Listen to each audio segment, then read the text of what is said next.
Hola, bienvenidas, bienvenidos y bienvenides a Women at Cloud, cómo incluir a más mujeres en el mercado de tecnología. Mi nombre es Melina López, pero todo el mundo me dice Melu y trabajo como gerente de producto de inclusión en Google Cloud. Para quien no me está viendo, tengo ojos castaños, piel clara con pecas, el pelo negro y rizado cortado a la altura de los hombros. Women at Cloud es un espacio que ya cumple 4 años y cuyo objetivo central es ser una instancia de encuentro para reflexionar sobre la equidad de género y la inclusión de más mujeres y disidencias en el mercado de la tecnología. Primero vamos a tener un espacio de reflexión que preparamos con la consultora Grow y luego vamos a tener una conversación con ejecutivas y especialistas de TI para compartir experiencias, conocer sus trayectorias y escuchar algunos consejos. Pero antes de que entremos de lleno en el programa de hoy, quería compartirles con mucha alegría el lanzamiento de un proyecto del que estoy muy orgullosa y que me encanta, que es el podcast Escucha Más Fuerte. Este podcast de Google Cloud es un espacio que creé para que podamos profundizar durante todo el año nuestra conversación sobre diversidad, equidad e inclusión en la industria. ¿Quieren saber un poco más? Vamos a ver un adelanto. Hola, bienvenidos, bienvenidas y bienvenides a Escucha Más Fuerte, el podcast quincenal de Google Cloud, donde reunimos a ejecutivos y especialistas para darle más voz a la diversidad en la industria de tecnología. Mi nombre es Melina López, pero todos me dicen Melu, y trabajo como gerente de producto de inclusión en Google Cloud. Voy a ser su anfitriona en este podcast. Nací en Argentina, tengo el cabello negro y rizado a la altura de los hombros, piel clara, pecas y ojos negros. En nuestra jornada vamos a charlar y compartir experiencias sobre la construcción de un ambiente inclusivo y diverso dentro de las empresas. Vamos a ir desde la contratación de profesionales y su integración y bienestar, hasta la apertura de canales de diálogo entre las empresas y comunidades, trayendo las voces que están en los márgenes al centro. Acompáñenme en Escucha Más Fuerte.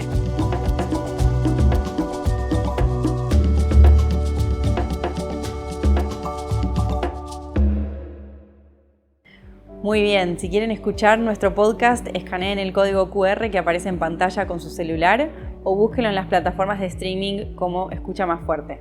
Ya subimos un avance y en breve vamos a lanzar la primera temporada. Espero con ansia sus comentarios. Bueno, ahora sí nos podemos meter de lleno en nuestra agenda de hoy, así que me saco el sombrero de presentadora y me pongo el de oradora. Arrancamos.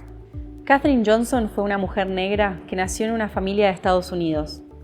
Se destacó tanto en el colegio y la universidad que cuando abrió la primera convocatoria para contratar matemáticas negras en la NASA, Katherine fue seleccionada. Así que imagínensela a Katherine siendo una de las poquísimas mujeres en los años 60 en una oficina. Pero sin embargo ahí estaba, calculando trayectorias de vuelo con el sueño de enviar al primer estadounidense a la órbita. Ella siempre decía, en la matemática o estás en lo cierto o estás equivocada. Siempre me gustó eso. Katherine además tuvo una familia que la acompañó, una escuela que le dio una beca y profesores que la mentorearon. En Latinoamérica tenemos muchas mujeres que vivieron lo que vivió ella y sortearon muchos obstáculos. Tenemos a Nina de Ora en Brasil, cientista de computación y hacker antirracista. Tenemos a la matemática y profesora Rebeca Guber en Argentina. Tenemos a la ingeniera aeroespacial Bonnie Prado Pinto, que nació en el departamento del Chocó en Colombia y trabajó en programas espaciales. Tenemos a Araceli Quispe de Perú, la primera mujer latina en liderar 3 misiones de la NASA también. Y tenemos a Catherine Barbosa, que es una bióloga e investigadora boliviana.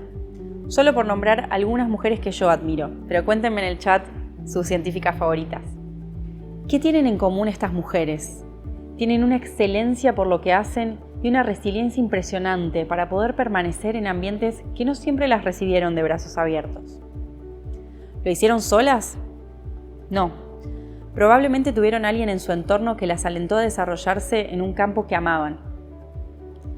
Muchas de las personas reunidas acá y asistiendo a Women at Cloud trabajamos para generar espacios de pertenencia para mujeres y grupos subrepresentados. Y sin embargo, aunque hace mucho venimos hablando sobre la equidad de género o la inequidad de género, todavía sigue estando ahí y es difícil avanzar. Entonces yo les pregunto, ¿por qué si hace años que conocemos esta situación nos cuesta tanto encontrar las soluciones? Les doy un ejemplo. Pensemos en los derechos que las mujeres ganamos a lo largo de la historia. Ese proceso no fue lineal ni rápido, Se logró con avances y con retrocesos también. Recién a principios del siglo pasado, la mujer empezó a ser reconocida como sujeta de derecho, con posibilidad de votar, de acceder a un trabajo digno o hacer uso de sus ingresos como quisiera. Quiero mostrarles un ejemplo de esto. Presten atención a estos derechos. Derecho al voto, derecho a una vida libre de violencia, a un trabajo de calidad, a administrar tus propios ingresos. ¿En qué orden piensan que se fueron consiguiendo? Mírenlos bien y ordénenlos en su cabeza. ¿Qué piensan que pasó antes? ¿Los ordenaron? No vale usar Google, ¿eh? Les quiero mostrar la manera en la que yo los ordené la primera vez que los vi. Pero les cuento, yo me equivoqué la primera vez. En realidad pasó así. Van a ver qué diferencia. Los derechos económicos llegaron antes que los políticos. Y está claro que no se dio así por una necesidad nuestra, sino por una de mercado. Pensemos que la puja por la obtención de derechos femeninos es muy reciente en la historia. Las mujeres hemos tenido nuestros derechos limitados por miles de años. Recién hace 150 años logramos que se nos reconozcan los primeros de nuestros derechos fundamentales, y solo en los últimos 30 se empezó a hablar de violencia y desigualdades estructurales. Y hoy, inclusive, después de 2 años de pandemia, hemos visto cómo mucho de lo que conquistamos de nuevo se puso en cuestión. Esto tiene que ver con que las industrias más golpeadas fueron las que tienen más mujeres trabajando. Se estima que se retrocedió 13 años en materia de paridad. Los valores de inserción económica actuales son similares a los de 2008. Pésimos. Si volvemos a las preguntas que nos hacíamos al principio sobre por qué es tan difícil resolver la brecha de género, para eso quiero que nos concentremos en el ámbito que nos afecta más de cerca a quienes estamos hoy acá. ¿Cómo cerramos la brecha de género en las áreas de ciencia, tecnología, ingeniería y matemática, las áreas STEM? ¿Y qué es lo que causa esta brecha? Para ilustrar la desigualdad de género en estas áreas, a mí me gusta mucho usar la metáfora de las tuberías. Pensemos en el sistema y que está lleno de tuberías rotas por las que se van perdiendo, como el agua que gotea, decenas, cientos de mujeres que podrían llegar al mercado de tecnología y que no llegan por los estereotipos, por la violencia, por la falta de oportunidades y estímulos. A lo largo de la vida, desde que somos pequeñas hasta la adultez, muchas mujeres vamos perdiendo las ganas y la fuerza para dedicarnos a estas profesiones, o de alguna forma nos persuaden de que no es el mejor camino para nosotras. Somos pocas las mujeres que alcanzamos el final del camino, y me parece muy importante hablar de esto con un enfoque interseccional. Cuando hablo de interseccionalidad, me refiero a que no solo el género influye en esta realidad, sino que hay otros factores como el color de piel, el nivel socioeconómico, la orientación sexual y la edad que también inciden tremendamente. Para dar un ejemplo, las dificultades no son las mismas para una mujer blanca universitaria que para una indígena.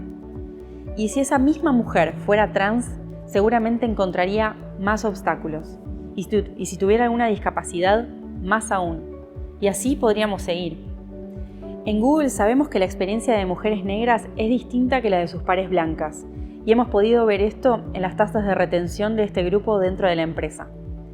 Seguramente ustedes también lo vieron en las suyas. Por eso es importante sumar un enfoque interseccional a nuestras políticas. Las mujeres no somos todas iguales, ni tenemos todas las mismas oportunidades. Pero volvamos a las tuberías rotas. Veamos cuáles son las fisuras que tiene el sistema y nuestras organizaciones. Empecemos a pensar en las distintas etapas de la vida donde por goteo se van perdiendo estas potenciales científicas, programadoras e ingenieras. Cuando tenía 6 años, le pedí a mi papá un juego de herramientas para reparar cosas. Tuve la suerte de que mi papá me lo comprara. No voy a decir que solo por eso estoy acá, pero no le quito mérito. La cuestión es que yo no dejaba de mirar con extrañamiento la caja del juego de herramientas donde había una foto de un nene, rubiecito, sonriente, vestido con un enterito de jean azul, todo muy masculino. Me sentí bastante afuera. Me incomodaba esa imagen, y no solo porque a mí me gustara el rosa y no el azul. Esa disonancia cognitiva que me generó la caja del juego, esa sensación de exclusión, todavía me la acuerdo hoy. ¿Y ustedes? ¿Cuántas memorias tienen cercanas a esta? ¿Cómo fue para ustedes? Quizás ya lo hayan pensado antes, pero ¿a qué juego jugaban en su infancia? ¿Cuántas mujeres jugaban a la pelota? ¿Qué pasaba cuando una nena quería sumarse al partido? ¿Cuántos de los varones que me están escuchando levantaban la mesa después de comer? ¿Cuántas mamás les enseñaron a sus hijos varones a levantar la mesa? Podemos hablar durante horas sobre a qué juego jugábamos, cómo nos vestían y si estaba bien que los varones lloraran y que las nenas fueran fuertes. Lo cierto es que la infancia es el momento en el que comienza la construcción cultural del género y donde nos empiezan a condicionar, a decirnos lo que se espera de las nenas y los nenes. Todo este análisis puede parecer una obviedad, pero no lo es.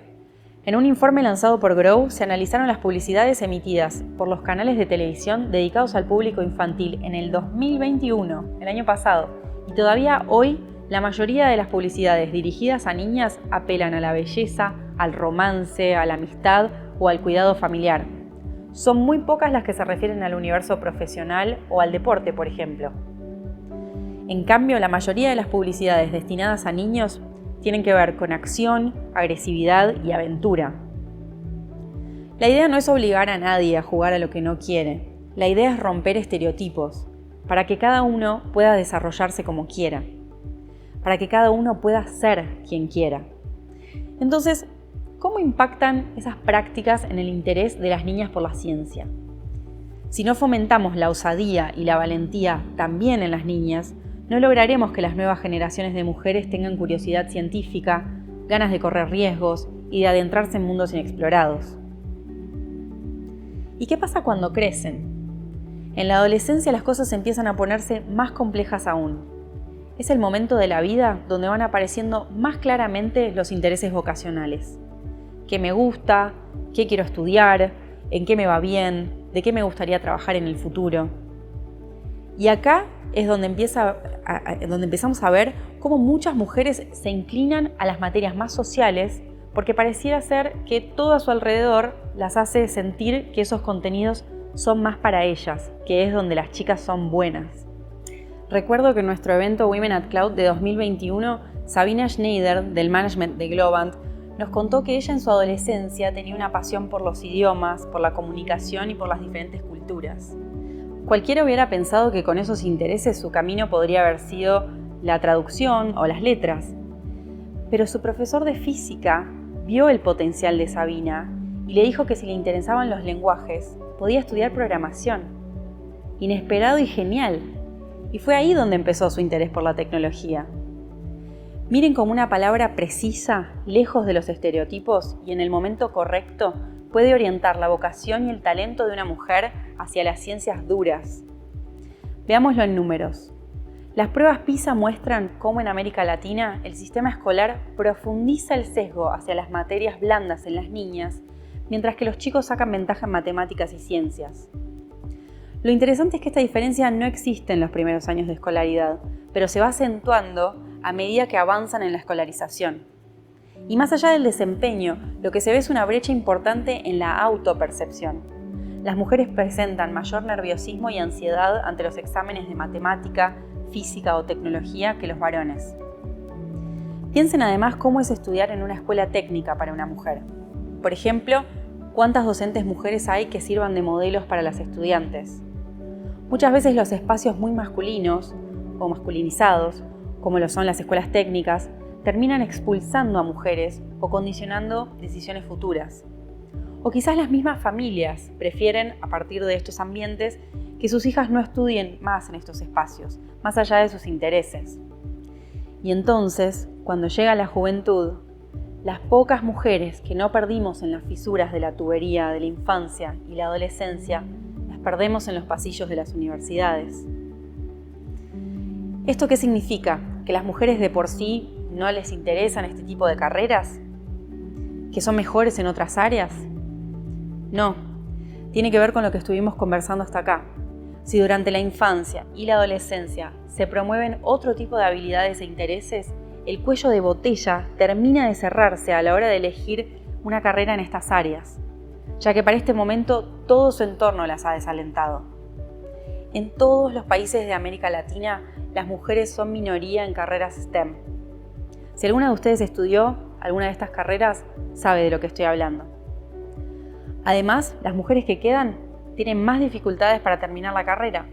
Podríamos hablar, por ejemplo, de la dificultad que tienen para conciliar los estudios universitarios y las tareas domésticas y de cuidado. Todos sabemos que siguen siendo las mujeres las que se dedican más tiempo a estas tareas. Los datos varían según cada país, pero la tendencia es la misma. Las mujeres siempre le dedican entre 2 y 3 veces más de tiempo que los varones a las tareas domésticas. Pienso qué hubiera pasado si yo hubiera tenido un bebé durante la universidad. ¿Dónde hubiera podido dejarlo? ¿Dónde le habría dado de mamar? O mismo cómo los profesores me hubieran tratado. Son muchísimos los obstáculos. Lo que termina pasando es que las mujeres que enfrentan todos estos obstáculos para desarrollarse en estas áreas se ven constantemente teniendo que demostrar a los demás y a ellas mismas que merecen estar ahí. Todos estos sesgos y desigualdades que pasan las mujeres terminan de evidenciarse en el mercado laboral. A nivel mundial, menos de 1/3 de quien trabaja en el sector de software y tecnología de la información son mujeres. Lo voy a decir otra vez, menos de 1/3. En Estados Unidos, por ejemplo, el 45% de las mujeres que se insertan en estas carreras las terminan abandonando por el ambiente de trabajo y por la poca flexibilidad en la conciliación familiar. Lo mismo de lo que hablábamos antes. O sea que la mitad se da por vencida. No es solo que a ellas no se las espera en estas carreras, sino que además, como los hombres no participan de igual forma de las tareas de cuidado, se enfrentan a mucha carga de trabajo y eso las termina excluyendo.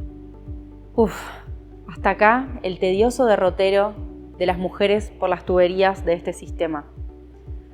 Pero quiero recordarles que nos falta agregar otras variables a estas exclusiones. Recordemos que la cuestión de género no es la única variable que interviene en el acceso a la universidad y a las oportunidades. Pensando interseccionalmente, si son pocas las mujeres que llegan a alcanzar estos lugares, imagínense cuáles mujeres son las que suelen llegar. Piensen en su color de piel, en su orientación sexual, su nivel socioeconómico. Y acaba el ejercicio difícil. Les pido que piensen 5 nombres. 5 nombres de colegas mujeres con quien hayan compartido sus estudios. Pero estas colegas tienen que tener una particularidad. Tienen que ser mujeres afrodescendientes o indígenas, o de una clase social distinta a la de ustedes, o personas trans o no binarias.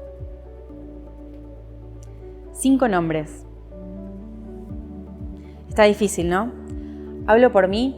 En mi camada en la universidad, por ejemplo, éramos más de 120 personas y había una sola persona con una discapacidad visible. Es más, en el momento en el que yo estudié también no había ni siquiera una mujer abiertamente lesbiana o bisexual en toda mi camada. ¿Lograron hacer su lista? Bueno, se los dejo para que se queden pensando después. La cuestión es que hemos visto juntos y juntas hoy los obstáculos que las mujeres pasan a lo largo de la vida. Ustedes ahí del otro lado de la pantalla seguramente son de las pocas que pudieron sortear estas barreras con esfuerzo personal, pero también con apoyo de su entorno. Y probablemente muchos de ustedes ahí del otro lado de la pantalla han acompañado a las mujeres en su entorno para que logren sortear muchos de estos obstáculos. Lo importante es que entendamos que son factores culturales los que generan las fisuras en las tuberías. Todo depende de cómo criamos a niños y niñas, qué habilidades fomentamos en ellas, cómo formamos y estimulamos los intereses en la adolescencia y cuáles son los espacios de desarrollo profesional que generamos después. Porque si entendemos que se trata de problemas culturales, vamos a tomar conciencia de que está en nuestras manos poder modificarlos. ¿Cómo? Muchas de estas cuestiones requieren de cambios estructurales, de largo plazo y a partir de políticas públicas. Pero también desde nuestro lugar podemos hacer algo. Por ejemplo, promover relaciones libres de estereotipos. Sabemos que no es fácil desarmar las estructuras con las que crecimos, pero hacer ese ejercicio de reflexión de forma constante puede ser un motor importante para el cambio. Quienes tienen algún poder de decisión en sus organizaciones enfrentan el desafío histórico de llevar a la práctica estas transformaciones. Los espacios de trabajo libres de estereotipos y sesgos no solo son un desafío para todas las personas, sino que además benefician profundamente a las organizaciones en sí, mejorando la cultura y la innovación. Para terminar, voy a dejarles algunas recomendaciones que elaboramos con especialistas. La primera es tomar medidas de inclusión, como por ejemplo fomentar la contratación y retención de personas de grupos subrepresentados. También implementar políticas que promuevan una distribución equitativa de las tareas de cuidado, como podría ser el régimen de licencias igualitario. Por ejemplo, ofreciendo licencias de paternidad de mayor extensión. Al mismo tiempo, se puede promover la conciliación del trabajo con las tareas de cuidado, por ejemplo, contando con lactarios en las organizaciones o fomentando horarios flexibles para todos y todas. También es importante generar instancias de formación de género, como este espacio, para todo el personal de la organización, talleres, capacitaciones, diagnósticos. Sensibilizar en estas temáticas es el primer paso para el cambio. Y por último, elaborar protocolos para las situaciones de violencia en el ámbito laboral. Bueno, estas son algunas de las recomendaciones concretas que pueden hacerse en nuestras organizaciones. Los invito, si tienen ganas, a comentar en el chat cuáles son las experiencias de estas acciones en sus organizaciones. Las tuberías rotas del sistema no solamente limitan la posibilidad de muchas mujeres de desarrollarse, sino que también nos privan como sociedad de la riqueza que significa la diversidad. Queremos que nos rodeen muchas Catherine Jones, muchas Nina Daora, muchas Rebeca Guber, muchas Bonnie Pinto, Araceli Quispe y Catherine Barbosa, y todas las mujeres que ustedes admiran.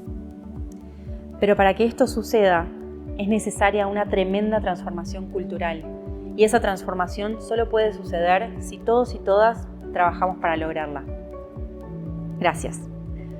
Bueno, ya me escucharon demasiado a mí, es momento de invitar a otras voces a participar de Women at Cloud. Vamos a hablar con mujeres líderes de mercado y amigas de la casa en Google para saber más de sus experiencias. Vamos a verlas.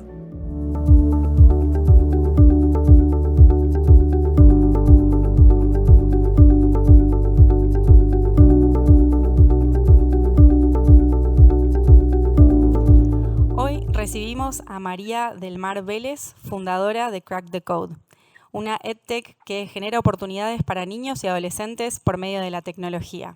Graduada en New York University antes de crear su emprendimiento, María trabajó en el banco de inversión estadounidense JP Morgan y en el Peruvian Development Group. También fue pasante de la misión costarricense de la ONU. También tenemos a Mónica Canaza, directora académica de Elemental Bolivia. Mónica es facilitadora de I Am Remarkable, una iniciativa que capacita a mujeres y grupos subrepresentados para que puedan hablar abiertamente sobre sus logros y desafiar a los estereotipos de modestia. Mónica es graduada en Informática de la Universidad Mayor de San Andrés y también estudió en la Universidad Católica Boliviana, entre otras instituciones. Y por último, pero no menos importante, tenemos a Rita Fusiol, directora de Centros de Datos, Nube e Infraestructura en Millicom. Antes de llegar a este puesto, Rita pasó por diversos cargos en la empresa. Comenzó como especialista en estrategia de tecnología y luego ascendió a directora de B2B y soluciones de transporte. Graduada en la Universidad Nacional Experimental Politécnica, con un máster ejecutivo en Administración de Empresas de la Universidad de Ottawa, Rita trabajó en empresas como Nokia y Alcatel-Lucent. Bienvenidas a las tres. Muchas gracias por estar con nosotras hoy. Gracias. Muchas gracias. Gracias, Paula. Muy contenta de estar con ustedes. Quiero empezar preguntándole entonces a María un poco más sobre su carrera y especialmente sobre Crack the Code, que me encanta. Quería saber, María, ¿qué es lo que aprendiste? ¿Cuáles fueron tus aprendizajes de enseñarles a adolescentes y a jóvenes tecnología? Bueno, muchísimas gracias por la oportunidad y por la invitación de estar aquí. La verdad que yo creo que nosotros aprendemos diariamente muchísimo, no solo de tecnología, por lo que enseñamos, sino también de los niños y las niñas, ¿no? De nuestros estudiantes.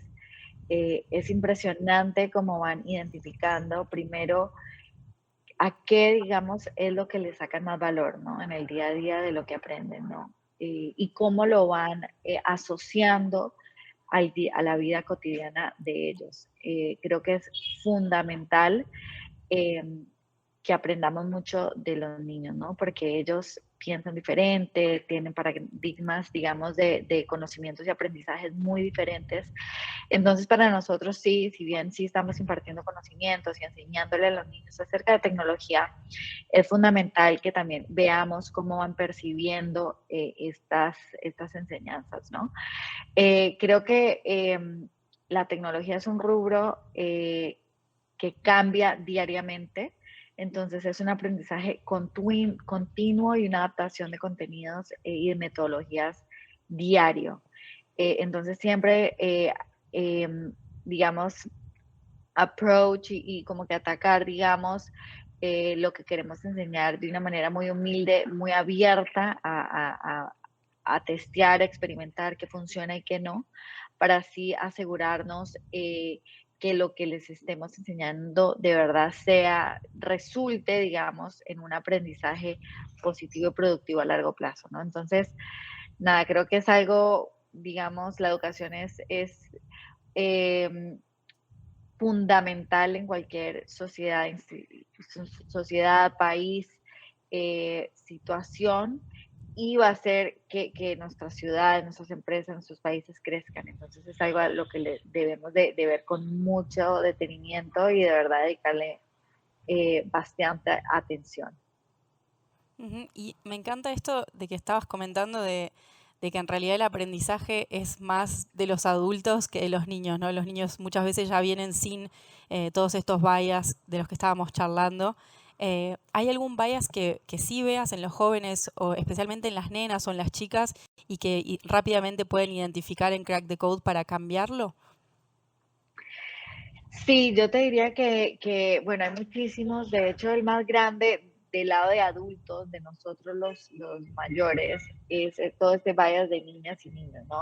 Son biases sociales que muchas veces no sabemos ni siquiera que los tenemos, no nos damos cuenta cuando los aplicamos. Ujú. Por ejemplo, en casa tenemos dos hijos, un niño y una niña, digamos que alguien compra, no sé, un celular, una computadora nueva, un videojuego nuevo y naturalmente invita al niño a explorarlo, a abrirlo, a aprenderlo y no a la niña, ¿no? Entonces, inconscientemente la niña va creando esas asociaciones con que la tecnología es de niños. O por ejemplo, viene el verano, hay un curso de robótica o de impresión 3D y inconscientemente el papá o la mamá lo ofrece solo a el niño, ¿no? Entonces, van creando esas asociaciones inconscientes las niñas de que la tecnología es algo de hombres y tenemos que nosotros como padres, como role models, como mentores, desde chiquitos más bien ser justamente estos modelos a seguir de las niñas, ¿no? Ya sean hombres o papás o tíos o primos, fomentando que quieran conocer acerca de esto y nosotros como mujeres y aún más modelos a seguir de que se puede ser exitoso dentro de esa carrera y que sí es algo en donde nosotros agregamos muchísimo valor. Así que creo que tenemos un rol fundamental y este es un estigma, un bias fuerte que hemos identificado con los niños y las niñas en nuestras clases. Y que no es muchas veces de los niños, sino que es muchas veces de los adultos en los que los Viene de los niños padres, que están cuidando.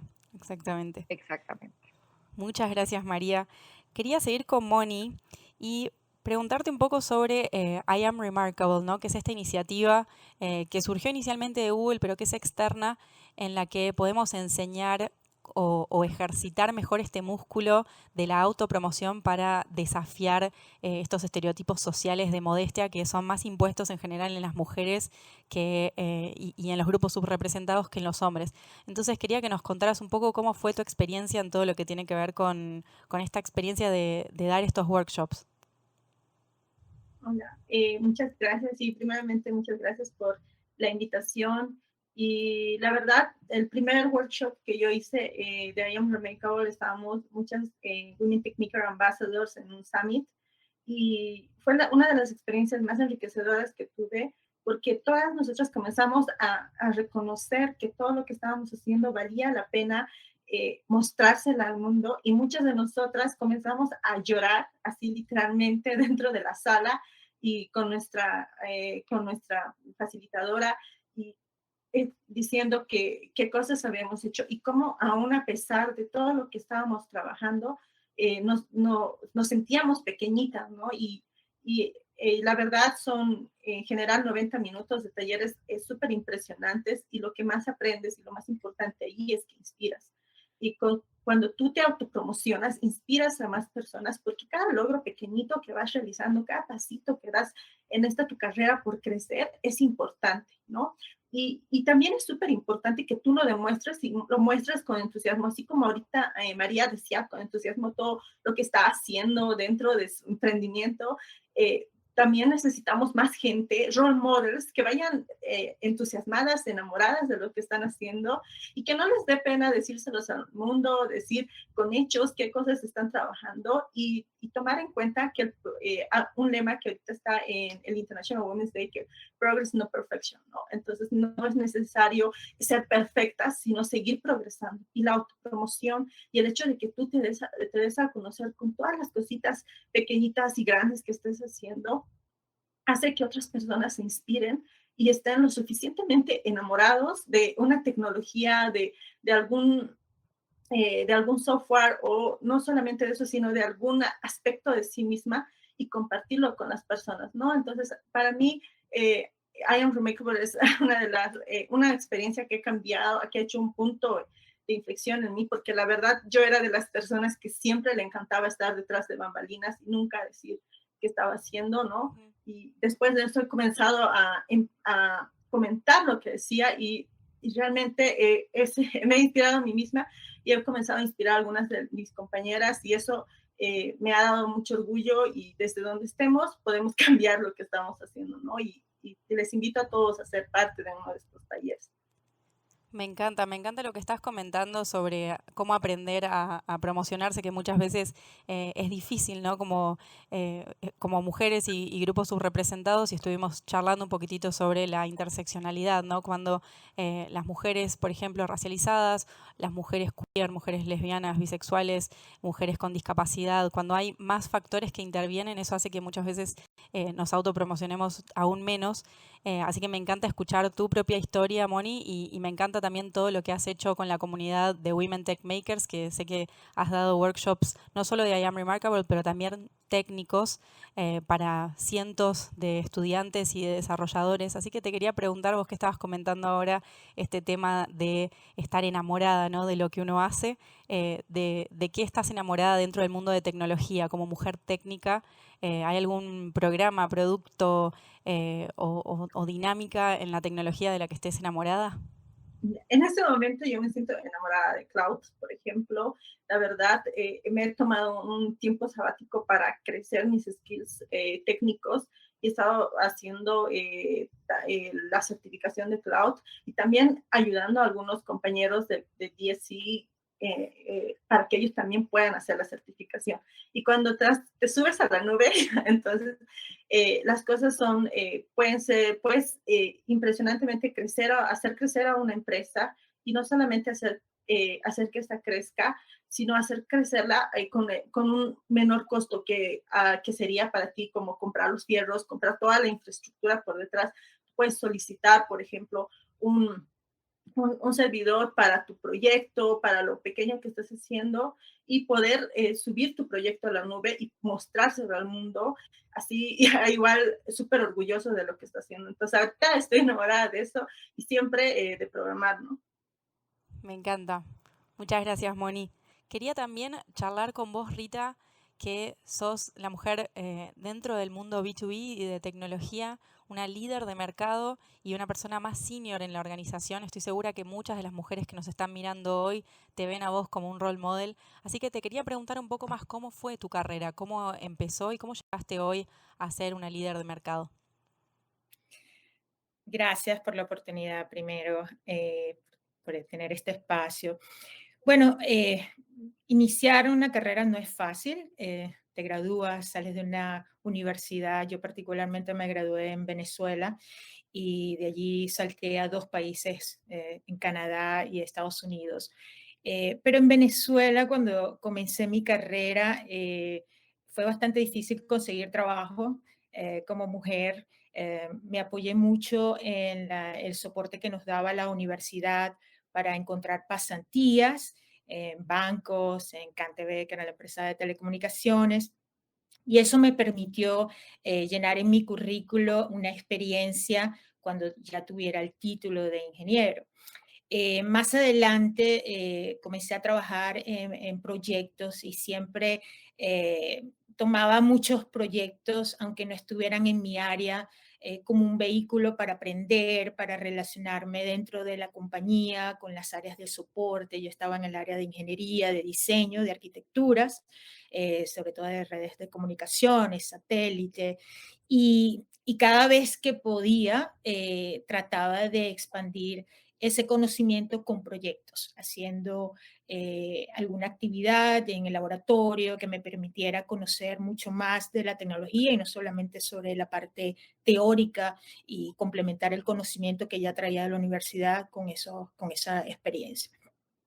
Luego, apenas pude, tomé la primera oportunidad para cambiarme dentro de la misma organización, una empresa canadiense, me lleva a Ottawa. Allí aprovecho también de tomar nuevas experiencias, siempre pensando mucho en que hay que aprender todos los días. En el campo tecnológico, tú no te puedes conformar con el conocimiento que adquieres en la universidad porque es muy cambiante. Todos los días sale algún invento nuevo, alguna tecnología que reemplaza la anterior, y si no te mantienes activo e informado, te vas desplazando. Entonces, para ser competitivo y poder tomar las nuevas oportunidades, siempre buscaba aprender la parte teórica, pero sobre todo la parte práctica.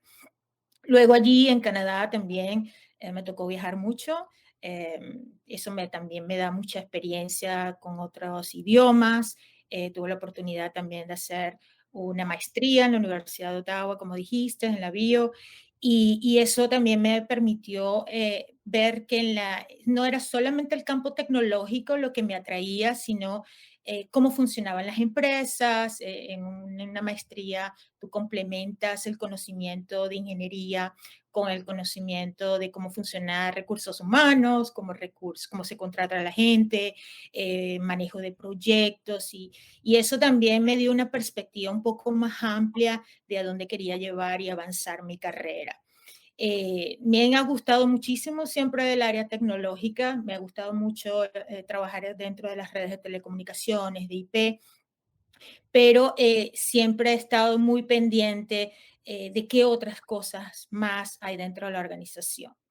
Ahora, ya en la transición y dejando un poco la especialización para irme a un mundo de liderazgo como gerente de nuevos equipos, también te toca aprender nuevas destrezas, no solamente para motivar, gerenciar un equipo, sino también para entender sus áreas de especialización. Cuando tienes un equipo técnico en el cual cada uno de ellos lleva una experticia diferente, te toca aprender, te toca estudiar, investigar sus respectivas áreas para poder hablar y debatir en su lenguaje. Aunque yo soy la gerente y al final me toca saber un poco de cada una de estas áreas, hoy día lidero el data center, el cloud y la infraestructura, siempre complemento el aprendizaje anterior para ganar nuevo conocimiento. Hay una forma de aprender ese delta, esa nueva fase de conocimiento, apalancándote en el conocimiento que ya tienes o en tu experiencia anterior. Por eso es muy importante adquirir experiencia haciendo, ¿no? No tanto leyendo, sino buscando proyectos que te den esas oportunidades y que también te permitan extender la red de personas que conoces en cada uno de tus trabajos. Esas personas en el futuro también te van a ayudar en cualquier nueva área que tú estés incursionando. Ahora, como líder es distinto. A mí me ha tocado liderar personas, motivarlas, alinearlas a los objetivos de la organización, entender que la tecnología no lo es todo. Nosotros trabajamos con un propósito que es construir autopistas digitales para conectar comunidades. Y eso realmente nos apasiona a cada uno de nosotros, poder llevar el Internet, poder conectar las empresas, que las personas, aún estando desde sus casas, como estamos hoy día, podamos continuar nuestros trabajos, podamos continuar dando valor. Entonces, después de la pandemia, la transformación digital ha sido muy, muy relevante y obviamente nosotros estamos en el corazón de esa transformación digital, eso nos apasiona y en nuestro grupo básicamente tratamos de alinear siempre las prioridades de nuestros objetivos para hacer que la empresa pueda cumplir ese propósito.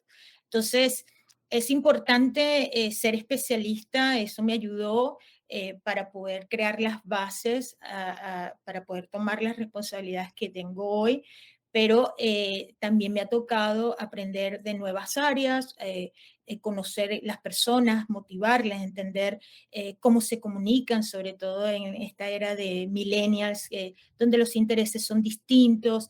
Entonces, es una transformación continua, constante, creo que María también lo dijo, se aprende todos los días y aprendes de todas las personas. Entonces, creo que es bastante retador, pero también muy interesante y realmente me apasiona mucho lo que hago hoy.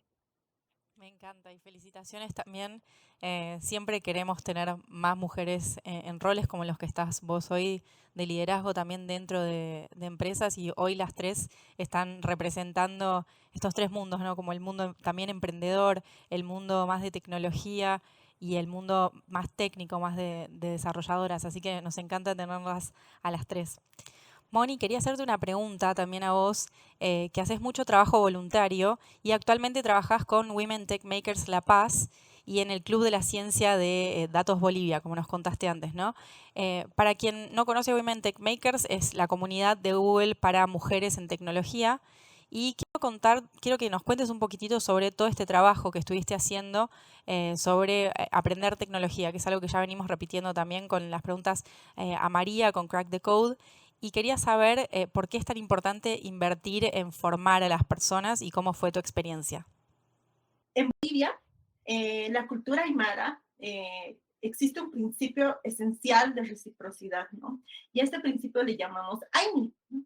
Y este está presente fuertemente en las comunidades de esta cultura andina, ¿no? Y es como la base de las relaciones y que incentiva a devolver lo que tú has aprendido. Entonces, lo que tú haces es dar lo que has recibido y recibir como una devolución de lo que has dado. Y es gracias a este principio que estas comunidades han podido crecer, han podido superar todas las adversidades que hay en estos momentos, incluso la pandemia, y estas personas dentro de estas comunidades se ayudan mutuamente, se enseñan unos a otros, ¿no? Y una de las mejores formas de verificar realmente de que tú has aprendido algo es enseñándolo. Y es algo que yo lo he aprendido en toda esta etapa que he tenido dentro de comunidades, en Women Tech Maker, en todas las que he estado. Y que cuando yo aprendo algo, lo enseño y me doy cuenta que estudio un poco más, investigo un poco más y realmente trato de dar un poco más de mí en cada momento, ¿no? Y en esta parte que decías, ¿cómo invertimos en educación?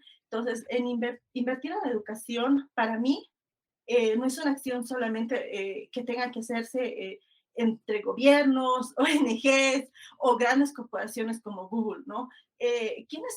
¿Quiénes podemos invertir en educación? Es todos, ¿no? Todos, desde enseñar a una persona a cocinar, a una persona a curar a alguien o también a crear software impresionante o estas aplicaciones súper bellas que están usadas por cientos de millones de personas. Me emociona lo que estás contando sobre dar y recibir, y obviamente con toda tu ancestralidad y tu familia, es impresionante cómo traes esto a la tecnología, ¿no? ¿Cómo pensaste, cómo se aplica esto a enseñarles a otros a certificarse, por ejemplo, que puede ser algo que puede parecer súper distante, ¿no? De, digamos, la tecnología muchas veces de curar una enfermedad o cuidar de otra persona. Así que me encanta cómo estás pudiendo leer esto y tener impacto en tu comunidad, ¿no? Esto que estabas hablando de la importancia de la educación y cómo nuestras comunidades nos enseñan. Así que quería seguir un poquito este tema de la educación, ¿no? De lo que estábamos hablando, de lo que es capacitarse. Y preguntarle un poquito a María, que con toda su acción en Crack the Code también está tocando esta parte de la educación y del aprendizaje.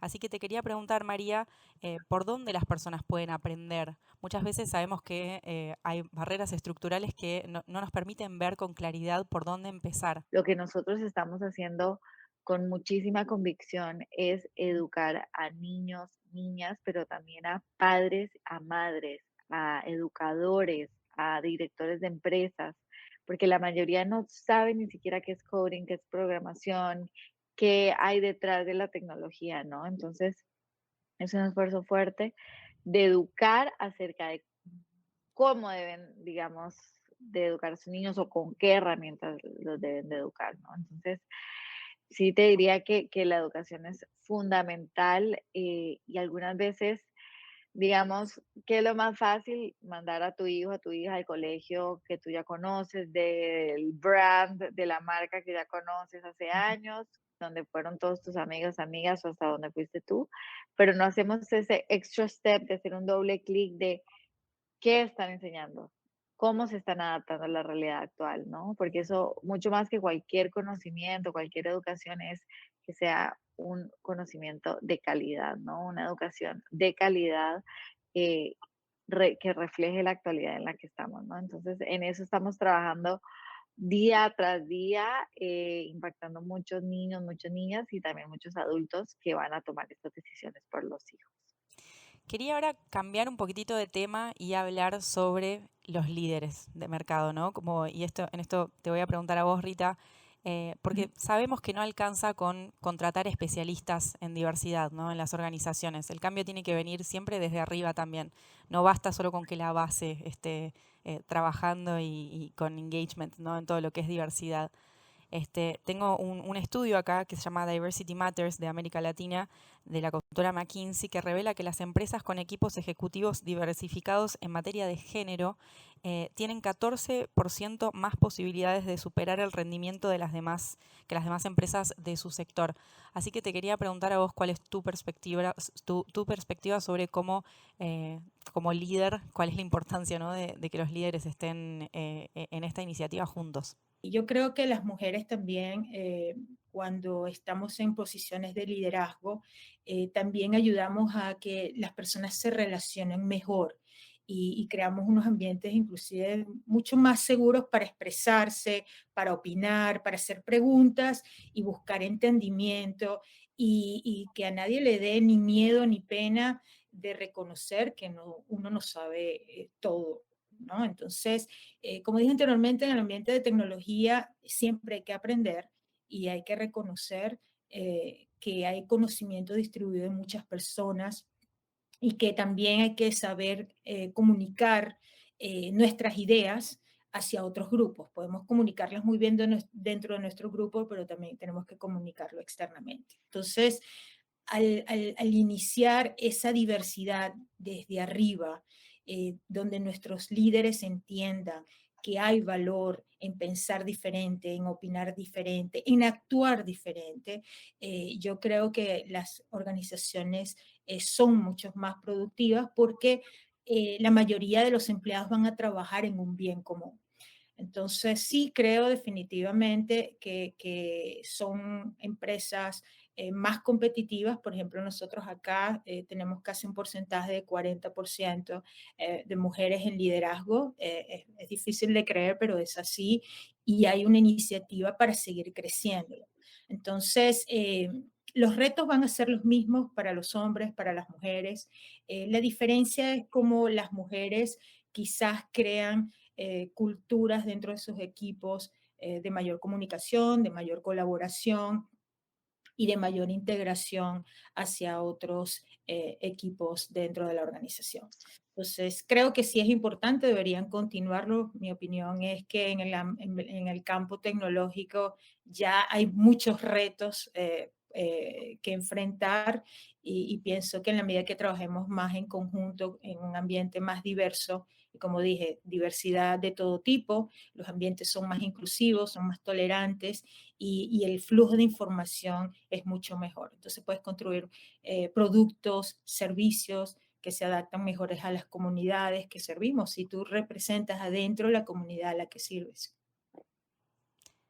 Me encanta lo que estás diciendo, Rita, sobre los desafíos, ¿no? Que los trajiste, los pusiste muy de frente en la mesa. Y una de las cosas que me parece de los mayores desafíos que tenemos en la industria tiene que ver con la cantidad de profesionales que tenemos hoy en la industria de tecnología. Sabemos que incluso si no tuviéramos ninguna brecha de género hoy, igualmente nos cuesta contratar hombres incluso en el mercado de tecnología. Así que una de las cosas que tengo acá es un estudio de Cisco que reveló que antes de la pandemia América Latina ya tenía un déficit de casi 420.000 profesionales de TI, que es un montón. Así que quería pedirles para cerrar a cada una de ustedes su posición o su visión sobre qué podemos hacer para justamente traer más profesionales a este mercado, especialmente mujeres. María, ¿querés empezar?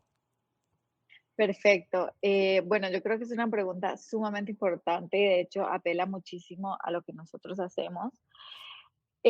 O siento que, bueno, las universidades, instituciones educativas o edtechs que han ido saliendo están tratando, aunque sea, de corregir este problema con adultos jóvenes, ¿no? Esto que se llama upskilling y reskilling, Ujú. que es de capacitación, digamos, continua a lo largo de la vida para, obviamente, tratar de tomar uno de esos puestos y también superarse al final del día, ¿no?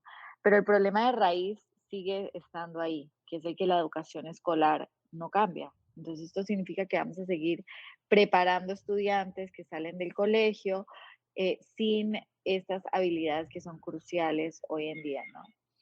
Entonces, ahí en esa línea, digamos, es que nosotros tenemos que, por un lado, tratar de con- continuar educando, digamos, a todo tipo de personas, digamos, de cuáles son las realidades del mercado laboral hoy en día.